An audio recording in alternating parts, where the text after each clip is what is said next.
Ito, ilang feet to? 5 feet lang yan. Lawak, no? Dahil bunga naman yun. Rambutan.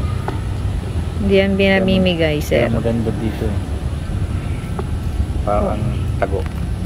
Tsaka madilim. Marami. Hi guys! Welcome back again to our channel. So for today's video ay papakita ko sa inyo yung isa pang resort dito sa GMA Cavite. I think ito yung pinakamurang resort dito sa GMA Cavite. So this is public resort also.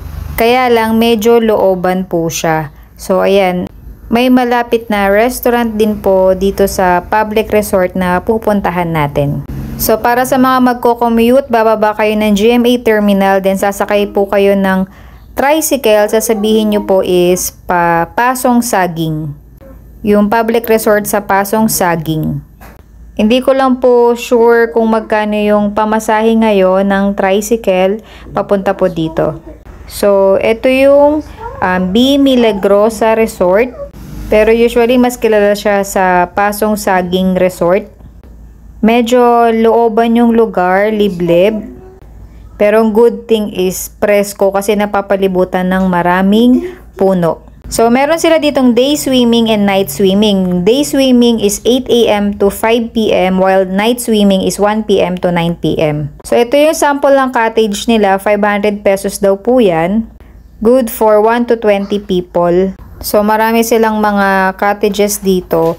And then, meron silang 4 na swimming pool.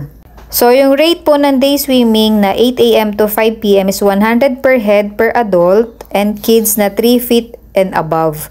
Kung 3 feet and below, 80 pesos. Sa night swimming is 1 PM to 9 PM, 150 per head ang adult and kids 3 feet and above, while 130 pesos para sa 3 feet and below. So, para ma-avail yung night swimming, at least 20 persons po dapat ang magsuswimming or yung magbabayad.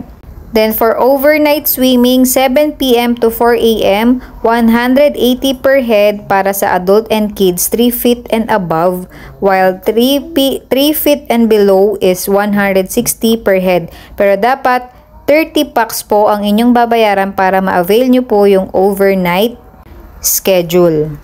Then, meron din sila ditong air-conditioned room with one cottage na 2,000 pesos. Pero ang alam ko, isa lang air-conditioned room nila. Hindi ako updated ngayong 2025 kung nadagdagan.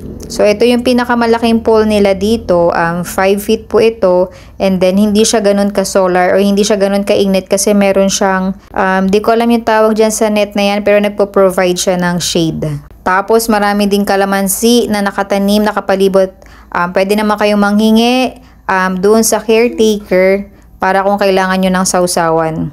So, for more info, pwede nyo pong i-chat yung kanilang Facebook page, yung B-Milagrosa Recreational Park.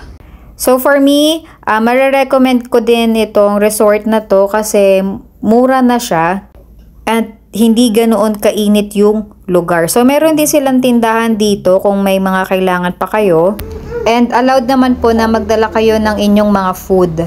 Yung alak, hindi ko natanong kung may corkage ba or sa kanila ba dapat bilhin. So, meron din pala sila ditong event hall na pwede nyong irenta. Meron silang ino-offer na full package. Then, merong hall lang and pool. So, for as low as 7,000 pesos, 40 packs na po yung mako-cover nun, 8 AM to 5 PM. So, ito yung kanilang hall or event hall.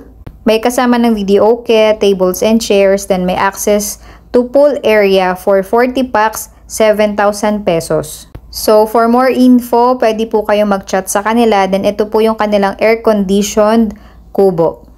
So, kung may mga katanungan po kayo, comment down below na lang and I'll try na sagutin. So, that's it. Thank you everyone for watching. See you on our next video. Bye! Ito pong ihawan libre po. Maghanap ka dyan kung saan mo gusto. All the time makakatingin. Iba pa rin yung kasama mo. Okay, may free kalamansi.